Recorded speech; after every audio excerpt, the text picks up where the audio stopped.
Y bueno, yo voy a hacer una presentación más breve que la de Alma y muy complementaria a lo que Alma estuvo exponiendo y también a las ideas que ayer tan agradablemente nos transmitieron Cristina y Silvia. Porque en estas presentaciones previas creo que quedó en evidencia cómo la economía del cuidado o los trabajos de cuidado sostienen el funcionamiento del sistema económico y social. También, y sobre todo en la discusión de ayer, me parece que quedó también implícita esta idea del capitalismo como un sistema que genéticamente reproduce la desigualdad. Entonces, los mensajes principales que quería compartir con ustedes tienen que ver con retomar algunas de estas cosas sobre la relación que hay entre la manera en que se organiza esta provisión y distribución de cuidados y la desigualdad en América Latina. Y cuáles son los desafíos y cuáles pueden ser las estrategias para transformar esta realidad. Y entonces voy a retomar sobre todo la segunda parte de la presentación de Alma, y trayendo un concepto que tal vez puede servir como ordenador a lo que Alma fue exponiendo, graficándolo con ejemplos del caso uruguayo. Y este concepto que me parece que es útil es el concepto de organización social del cuidado. La idea de organización social del cuidado refiere a esto que, poniendo a la manera en que las sociedades resuelven la cotidiana de la vida. Y en nuestras sociedades hay 4 actores fundamentales que conforman esta organización social del cuidado, que son por un lado los hogares,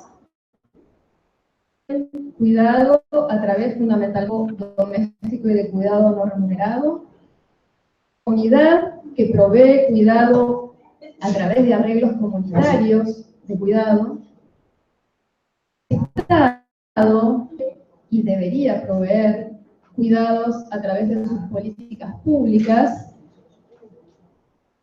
variedad de políticas, Alma insinuó algo y vamos a profundizar un poquito más, pero también el mercado es un actor clave en nuestras sociedades, que son sociedades de la regulación del mercado es prevalente. El mercado también es un actor relevante en la provisión de servicios de cuidado. Entonces, el concepto de organización social del cuidado, a la manera en que interrelacionadamente la comunidad, el Estado y el mercado proveen y distribuyen o garantizan la reproducción cotidiana de la vida.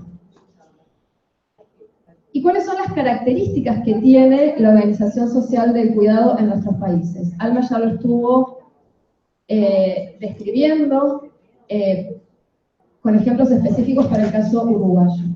América Latina es una región, lo sabemos bien, muy heterogénea, con diversidad entre los países, pero creo que hay una afirmación general que podemos hacer, y es que la organización social del cuidado en nuestros países es injusta. En un doble sentido. Es injusta porque las responsabilidades de cuidado están desigualmente distribuidas entre estos 4 actores del cuidado, entre el Estado, el mercado, los hogares y la comunidad, por un lado, porque al interior de cada uno de estos actores las responsabilidades de cuidado están desigualmente distribuidas entre varones y mujeres.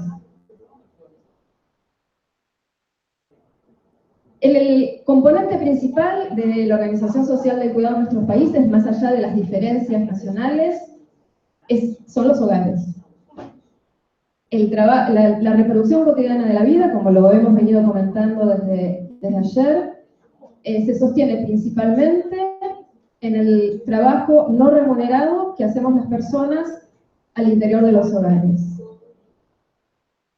De un par de premisas que también ya las estuvimos comentando.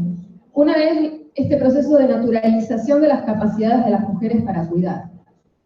Esta presunción construida socialmente de que las mujeres, porque tenemos la capacidad biológica de gestar, parir y amamantar, entonces tenemos mayores capacidades que los hombres de hacer todas las tareas de cuidado. Como parimos y amamantamos, tenemos más capacidad que los hombres para limpiar el baño, para hacer las compras, etc. Esta idea de que las mujeres tenemos una capacidad natural superior para el ejemplo de limpiar el baño me encanta porque creo que es una de las tareas de cuidado domésticas que los hombres más se resisten a hacer. Las mujeres destinamos mucho más tiempo que los varones a estas tareas. En Argentina, que tenemos un instrumento de medición de uso del tiempo un poco rústico, de todas formas, este instrumento nos demuestra que las mujeres destinamos en promedio 6 horas diarias a las actividades domésticas y de cuidado y los hombres 3. Es decir, las mujeres destinamos el doble que los varones y además es una jornada larga. Áreas de trabajo de cuidado se tiene que sumar a las, supongamos, 8 horas diarias de una jornada legal de trabajo remunerado. Hay que sumar el tiempo que nos lleva movernos desde nuestro hogar a las actividades de cuidado. Yo vivo en Buenos Aires, 2 horas más en Río o en San Pablo, tal vez sea incluso más que eso. Entonces, si vamos sumando, ya nos quedan muy pocas de las 24 horas del día. Las mujeres nos volvemos malabaristas del uso del tiempo y básicamente la variable de ajuste es nuestra disponibilidad de tiempo para hacer otras cosas, la disponibilidad de autocuidado, para dormir. Claramente, las mujeres, y esto seguramente lo podemos compartir en las experiencias propias, las mujeres descansamos menos y las mujeres declinamos hacer otras actividades, resignamos posibilidades de formación, resignamos posibilidades de capacitación, resignamos posibilidades de participación política o comunitaria, para poder resolver esta ecuación tan tensa en torno al cuidado. Entonces, al interior de los hogares, el cuidado se resuelve sobre todo con el trabajo doméstico y de cuidado no remunerado que hacemos las mujeres, pero además el hecho de que los hogares sean el actor preferido del cuidado deviene de un consenso social todavía muy arraigado de que el hogar es el lugar preferido para el cuidado, fundamentalmente para el cuidado de los niños más pequeños, para el cuidado de las personas mayores. La posibilidad de externar el cuidado de los más pequeños y de los más grandes suele ser resistida en el consenso social. Y eso también está muy impregnado en nuestros propios mandatos como madres, ¿no? La culpa de externar el cuidado de nuestros hijos y nuestras hijas porque necesitamos o porque deseamos hacer otras actividades. Entonces, el consenso social en torno a que el hogar es el espacio preferido para el cuidado de las personas dependientes del cuidado, el trabajo de cuidado que se provee comunitariamente es una especie de extensión del trabajo no remunerado realizado en los hogares, y la participación de la comunidad como actor del cuidado difiere mucho por países, difiere mucho por zonas territoriales, difiere mucho entre zonas urbanas y zonas rurales. Los diagnósticos que existen sobre cuál es la participación del Estado en la provisión de cuidado en nuestros países, lo que nos muestra es que por ahora, y Alma trajo el caso de Uruguay, Uruguay es el país que más ha avanzado el reconocimiento de la responsabilidad estatal, en la discusión y en el comienzo de la implementación de un sistema de cuidado. De ahí, el resto de América Latina se ubica abajo en la participación del Estado. Si tenemos que hacer una apreciación general para la región, lo que podemos decir es que la participación del Estado en la provisión de cuidado es complementaria a la participación de los hogares. Por un lado, porque se entiende que los hogares son los principales responsables y el Estado tiene que, si se quiere, acompañar y apuntalar a los hogares. El Estado asume responsabilidades de cuidado en áreas muy específicas del cuidado, por ejemplo, en la educación básica, Y el Estado adquiere responsabilidades de cuidado cuando, por diversas circunstancias, los hogares tienen dificultades para asumirlas. Por ejemplo, en el caso de hogares en niveles de alta vulnerabilidad social. Entonces, la participación del Estado es muy subsidiaria y muy complementaria. Lo que queda es el mercado. ¿Cuáles son los elementos de provisión de cuidado mercantiles? De trabajo de cuidado remunerado. Cuando con persona, para que realice de manera remunerada tareas domésticas y de cuidado en nuestro hogar, estamos recurriendo al mercado, estamos como... Cuando mandamos a nuestro hijo, a nuestra hija, a una sala maternal, a un jardín de infantes, de gestión, estamos comprando cuidado. Cuando trasladamos a esa persona a una institución, a una residencia para adultos mayores, estamos comprando cuidados. Con la participación del mercado como proveedor de cuidado. Que el acceso a la provisión mercantil de cuidado está determinada por la capacidad adquisitiva de los hogares. Entonces, la participación del mercado como actor de cuidado en nuestras sociedades, que son sociedades muy desiguales, es altamente segmentada. Son solo algunos hogares los que pueden comprar cuidado. Oportunidades de elegir los arreglos de cuidado de cada hogar difieren mucho y están principalmente determinadas por su posición socioeconómica.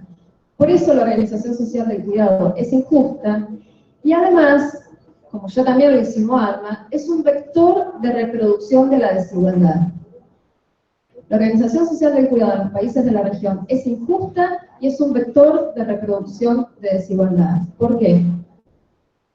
Porque un hogar que tiene mayores recursos económicos, ante la debilidad de la oferta pública de cuidado, compra cuidado en el mercado. El mercado puede liberar tiempo de las personas que antes hacían ese cuidado en el hogar, las mujeres.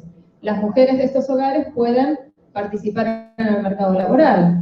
Participan en el mercado laboral, obtienen ingresos monetarios. Con esos ingresos monetarios pueden comprar más cuidado. Y así se conjuga mayor demanda de cuidado y menor posibilidad de acceder a provisión extra doméstica de cuidado. La organización social del cuidado es injusta y es un vector de reproducción de desigualdad. Y es por eso que sostenemos que abordar la cuestión del cuidado tiene que ser un tema prioritario en la agenda de los movimientos de mujeres, los movimientos feministas que aspiran a una sociedad más igualitaria. Por eso se ha de traer estos diálogos difíciles pero posibles. La organización social del cuidado también llega a adoptar un carácter transnacional. Y para hablar de esto nos sirve el concepto de cadena global de cuidado. Las cadenas globales de cuidado son aquellas que se conforman en la conjunción de en los países y crisis de organización del cuidado. ¿Qué es lo que sucede? Hay países que son expulsores de fuerza de trabajo, países que generan oportunidades laborales y entonces la población migra movida sobre todo por esto, movida por motivaciones económicas. En América Latina y en el mundo lo que se advierte es un proceso de feminización de las migraciones. Migran de estos países a los países de destino. ¿Y en qué tipo de empleo se ocupan en los países de destino? En trabajo doméstico y de cuidado no remunerado. Se ocupan asumiendo las responsabilidades de cuidado de hogares donde entonces las mujeres de esos hogares, de ingresos medios, ingresos altos, en los países de destino, pueden liberar su tiempo y participar en el mercado laboral. Entonces, estas cadenas de reproducción de la desigualdad se configuran también en el mundo con este carácter transnacional. En América Latina podemos reconocer cadenas globales de cuidado. Vivo en Buenos Aires, y ahí podemos reconocer la cadena de cuidado que se conforma entre Paraguay y Argentina. Mujeres, esta es una cadena global de cuidado añeja. La población paraguaya que migra a la Argentina, las mujeres se ocupan en el trabajo doméstico y de cuidado, dejan a sus hijos en Paraguay al cuidado de, habitualmente, otras mujeres, la abuela, la hija mayor, alguna otra mujer en las redes de parentesco. Es una cadena donde está derivando el cuidado. Los medios en Buenos Aires que quiere salir al mercado laboral, a la trabajadora remunerada que hace las tareas domésticas y de cuidado, y de ella a la red de parentesco feminizada habitualmente en Asunción o en la zona rural de Paraguay. Y estas cadenas globales de cuidado también son vectores de reproducción de la desigualdad y de profundización de las vulnerabilidades, porque no todos los eslabones de esta cadena tienen la misma fortaleza. La experiencia de vida de la trabajadora migrante y la fragilidad de los arreglos de cuidado en el país de origen suelen ser los eslabones más débiles, que implican una sumatoria de vulnerabilidades, incluso de vulneración de derechos. Por todo esto es que desde la economía feminista apelamos primero a que este se tome como un tema central en las demandas feministas, y además consideramos, como bien lo planteó ya Alma, que una demanda fundamental es la demanda a las políticas públicas. En sociedades desiguales, el Estado es un actor clave para transformar este mecanismo de reproducción de desigualdad. Y entonces quiero, en esta segunda parte de mi presentación, hacer algunos comentarios sobre las políticas públicas. Por un lado está toda la discusión sobre las políticas de cuidado, a la cual Alma ya nos introdujo y en la que enseguida voy a hacer algunos comentarios adicionales. Pero antes de eso también me parece importante señalar que hay una interrelación entre la forma que adopta esta organización social del cuidado y las económicas en general. O sea, la demanda a la política pública no es solo por políticas públicas de cuidado, que son fundamentales, sino por un diseño de políticas, de modelos de desarrollo que sean favorables a la redistribución. Pensar políticas públicas de cuidado, pero si las mismas se implementan en el marco de modelos de desarrollo que promueven la privatización, que restringen los recursos del Estado y que generan pocas y malas oportunidades laborales, la distribución a la que apelamos es muy difícil. Y de hecho, creo que en algunas situaciones esta injusta organización social del cuidado puede estar incluso en la base de la lógica de los modelos de desarrollo. Esta privatización y domesticación en el sentido de lo doméstico del trabajo de cuidado puede ser funcional a sostener estrategias de desarrollo, como lo señalaba Alma. A veces los países crecen gracias a la persistencia de las desigualdades. Y en este sentido creo que también la desigualdad en la organización del cuidado es un elemento. Y finalmente, si lo que reina es un paradigma de políticas de austeridad, ahora les decimos políticas de austeridad, antes eran las políticas de ajuste, va a ser muy difícil concretar esta aspiración de desarrollo de políticas públicas de cuidado. No solamente va a ser difícil tener políticas, sino que probablemente lo que tengamos sea profundización de la privatización del cuidado, con un Estado que se repliega del cuidado de la salud y que entonces transfiere a los hogares estas responsabilidades. La meta entonces para transformar esta situación, para transformar este patrón de injusticia de la organización social del cuidado, que viene planteando como aspiración, es la meta de la corresponsabilidad social en los cuidados. Hablar de corresponsabilidad social quiere decir hablar de una participación igualitaria en la provisión y distribución del cuidado de los actores del cuidado. Donde esta corresponsabilidad social debería permitir reconocer, se habla de las 3 R's, reconocer, reducir y redistribuir el trabajo de cuidado no remunerado. La social debería permitir que se reconozca, que se visibilice. Alma mostraba antes un ejercicio de cuantificación del valor monetario del trabajo doméstico y de cuidado no remunerado. Esta es una forma de reconocerlo, de hacerlo visible, de mostrar que existe y de dar cuenta de cuánto está contribuyendo a la producción de valor. Entonces, se trata de reconocer, pero también se trata de reducir. Hay mucho trabajo, sobre todo doméstico, que la aspiración con el avance tecnológico y demás es que no tengamos más que hacerlo a las personas. Se trata de responsabilidad, tiene que ver fundamentalmente con redistribuir entre los sectores del cuidado y entre varones y mujeres. Decíamos, una estrategia clave son las políticas públicas de cuidado. ¿De qué hablamos cuando hablamos de políticas públicas de cuidado? Nos habló del Sistema Nacional de Cuidados en Uruguay. Yo diría que las políticas públicas de cuidado, y en este sentido el Sistema Nacional de Cuidados que se viene promoviendo en Uruguay tiene estos componentes, logran por lo menos 3 cosas. Una es la regulación de las dimensiones del cuidado en el mundo de las relaciones del trabajo.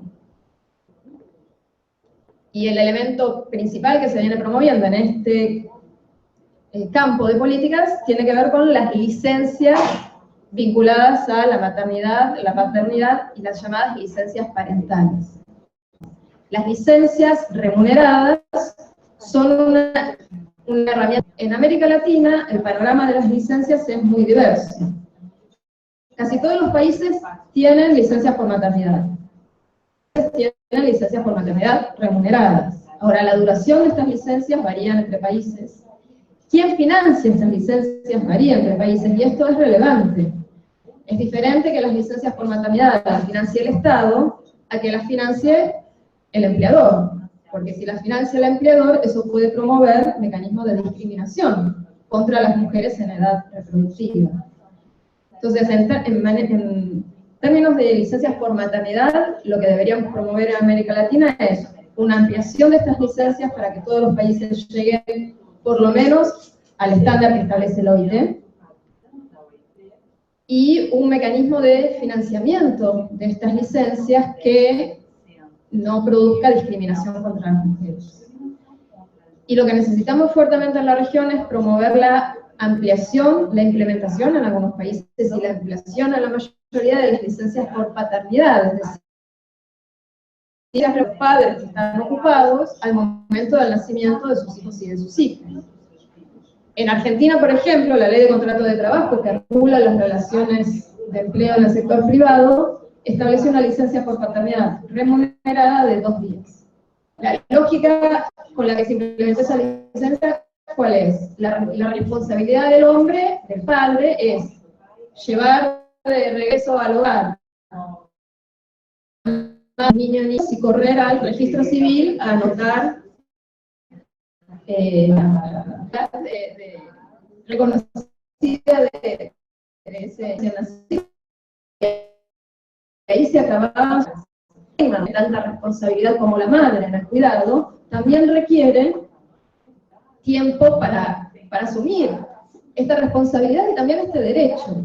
Muchas veces en esta discusión enfatizamos con nuestra propia perspectiva la vulneración de los derechos de las mujeres, pero también los derechos de los varones están siendo vulnerados, aún en los todavía minoritarios casos donde los hombres quieren asumir estas responsabilidades, muchas veces no pueden hacerlo.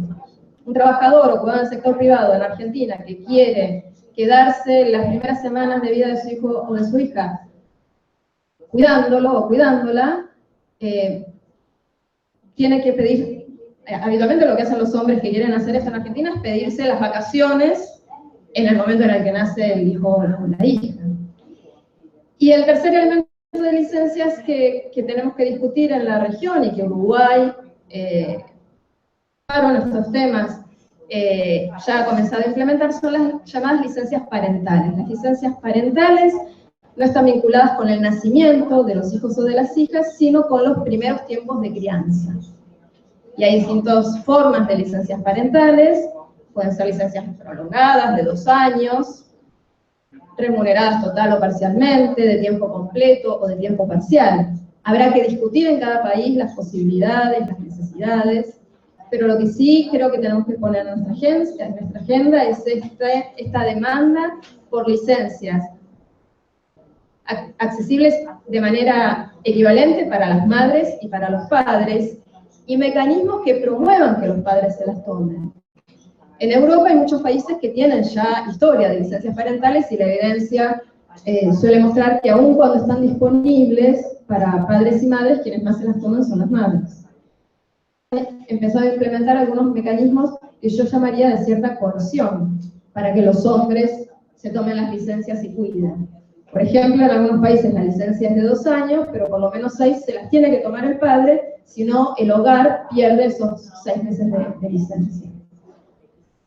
Entonces, las licencias son uno de los elementos de políticas públicas de cuidado que creo que tenemos que pensar y que demandar en nuestros países.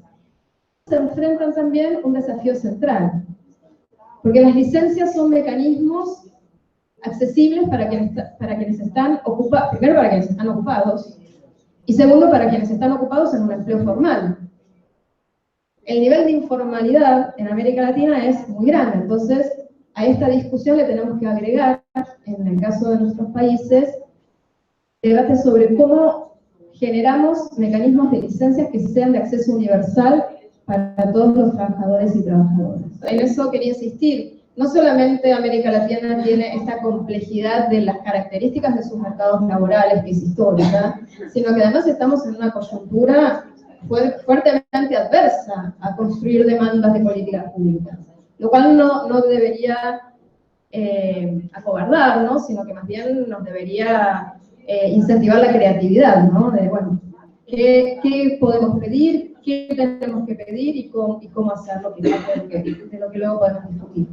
El segundo campo de las políticas públicas de cuidado tiene que ver con los servicios de cuidado.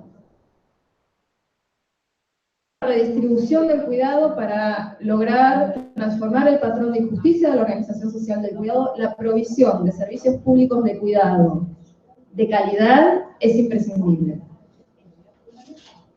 Los servicios públicos de cuidado refieren a la provisión de servicios de cuidado para niños y niñas, para adultos mayores, para personas con discapacidad, para personas con enfermedades crónicas que requieren cuidado.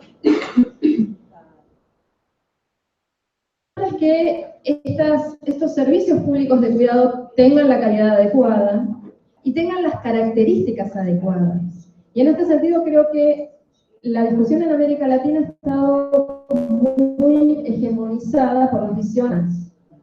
Creo que aquí tenemos que hacer un esfuerzo de pensar cuáles son las características de servicios públicos de cuidado que se adaptan a las necesidades diversas, primero de la diversidad de familias y hogares, y segundo de la diversidad de condiciones territoriales y de condiciones materiales de vida. Misma esta discusión sobre las licencias, ¿no? O las formas de regulación de las relaciones de empleo, creo que se tiene que integrar a la discusión sobre las múltiples formas de empleo que están prevaleciendo. Creo que en países como Brasil, la agenda de los servicios públicos de cuidado enfrenta desafíos adicionales.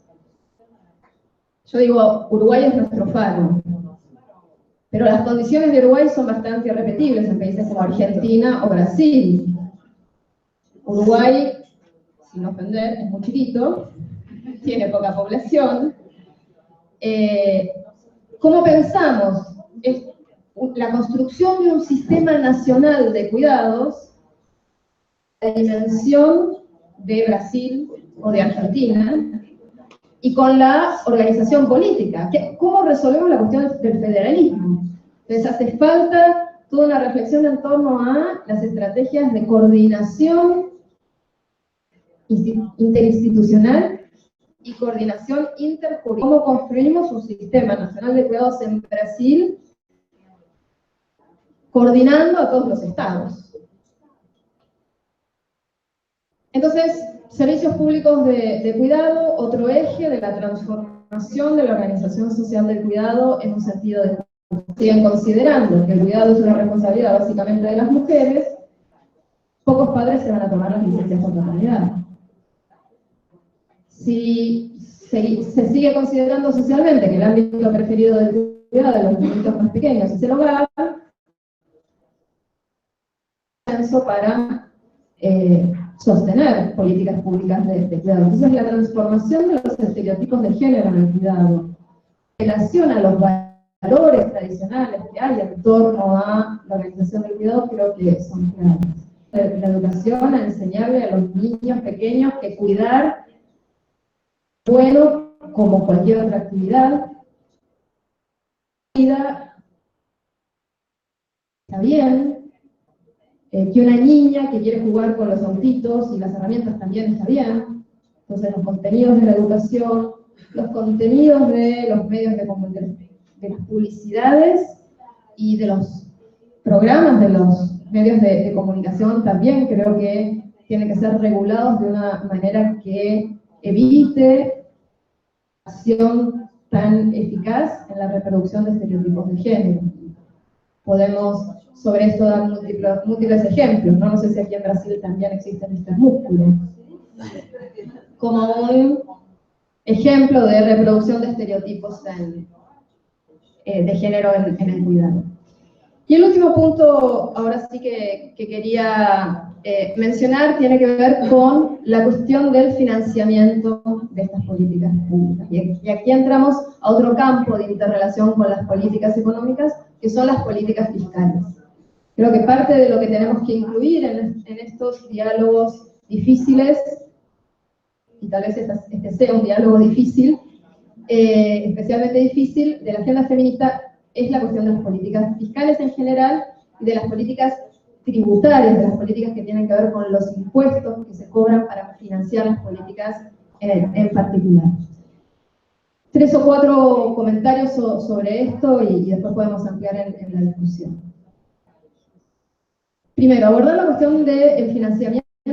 ¿Cómo los estados financian sus políticas? Hay distintos mecanismos de financiamiento. Pueden endeudarse, pueden emitir dinero, pueden vender activos públicos, pueden privatizar las empresas públicas y con esos recursos financiar sus políticas. Pero el mecanismo más genuino y autónomo que los estados tienen para financiar sus políticas públicas son los impuestos. Cobrarle impuestos a quienes vivimos en este territorio para financiar las políticas que se implementan en este territorio común. ¿No? La política tributaria, que refiere a esto, a cuáles son y qué forma tienen y a quiénes se cobran los impuestos, de la política de gasto. La política de gasto y la política tributaria son las dos caras de la política fiscal. La premisa que se sigue repitiendo con fuerza de verdad indiscutible, que es que la mano redistribuidora del Estado es la mano de gasto. Redistribuir a través de sus políticas de gasto. La economía feminista, coincidiendo con otras miradas heterodoxas dentro de la economía, sostenemos que la política tributaria es un elemento clave en la discusión distributiva. Que no solamente depende a quién le damos, a través de la política de gasto, sino también a quién le cobramos. ¿Quiénes llevan el peso de financiar ese gasto? Entonces, primer mensaje, la discusión de la política tributaria es una discusión clave a la discusión sobre las cuestiones distributivas en nuestros países. Segundo mensaje clave, esta es una afirmación válida en términos generales. Segundo mensaje clave, esta es una afirmación especialmente relevante en América Latina. Porque las estructuras tributarias de América Latina son fuertemente regresivas. ¿Qué quiere decir esto? Que los impuestos tienen unas características por las cuales el peso de estos impuestos es mayor para los hogares de menores ingresos. En términos absolutos, los ricos pagan más que los pobres, porque los ricos consumen más, porque los ricos tienen más ingresos, porque los ricos tienen más riqueza. Pero en términos relativos a su capacidad contributiva, los pobres pagan más que los ricos. Esto es a lo que nos referimos cuando hablamos del carácter regresivo de las estructuras tributarias. ¿Qué necesitamos en América Latina? Primero, plantear la discusión sobre la necesidad urgente de promover reformas tributarias progresivas. Tercer mensaje clave, las reformas tributarias en América Latina son necesarias porque la primera respuesta que obtenemos quienes vamos y golpeamos la puerta del Estado para demandar políticas de cuidado es: son políticas caras, no tenemos recursos. Y la discusión nunca se llega al punto de ¿por qué no tenemos recursos? Los países de América, Brasil y Argentina son una mínima excepción, tienen niveles de lo que se llama presión tributaria muy bajos. Es decir, lo que se recauda en relación con el PBI, o vale decir, lo que se recauda en relación con el valor económico que la economía genera es muy bajo. Entonces, en América Latina, las reformas tributarias son necesarias también para obtener más recursos, para garantizarle a los estados un financiamiento suficiente y estable. Entonces, la aspiración de las reformas tributarias debiera ser esta: garantizar un financiamiento suficiente y estable y progresivo de las políticas públicas. Y un cuarto mensaje clave. Las estructuras tributarias regresivas producen inequidad socioeconómica. Los pobres pagan, en términos relativos, más que los ricos. Pero esta regresividad también tiene sesgos de género. Por eso esto también es un tema relevante a la agenda feminista. La feminización de la pobreza, la sobrerepresentación de las mujeres en los hogares de menores ingresos, la sobrerepresentación de las mujeres entre la población sin ingresos propios, las brechas de ingresos en el mercado laboral. Todo eso hace que esa regresividad distributiva, que ese impacto socioeconómico de la estructura tributaria tenga, en algún sentido, y esto lo pongo en términos sociales, cara de mujer. Porque son representadas en los estratos más bajos de esa distribución socioeconómica. Y adicionalmente, las normas tributarias pueden tener sesgos explícitos de género, es decir, tratamiento de los impuestos que discriminan contra las mujeres. Entonces, el último mensaje clave sería incorporar a estos diálogos difíciles un análisis feminista de las estructuras tributarias de nuestros países, tanto para los de género que hoy tienen, los tratamientos diferenciales para varones y mujeres, derivados de tratamientos diferenciales para distintas fuentes de ingresos, o derivados del impacto de los impuestos llamados indirectos, que son los impuestos altos, sobre la población con distinto nivel de ingreso. Entonces, incorporar este tema a la agenda feminista para revisar cómo esto funciona hoy y, sobre todo, para poder hacer propuestas de reformas tributarias que garanticen un financiamiento suficiente, estable y progresivo de las políticas de igualdad, entre ellas las políticas de cuidado, que permitan transformar la situación social del cuidado y con esto desarmar uno de los nudos centrales a la reproducción de la desigualdad socioeconómica y de género en nuestros países.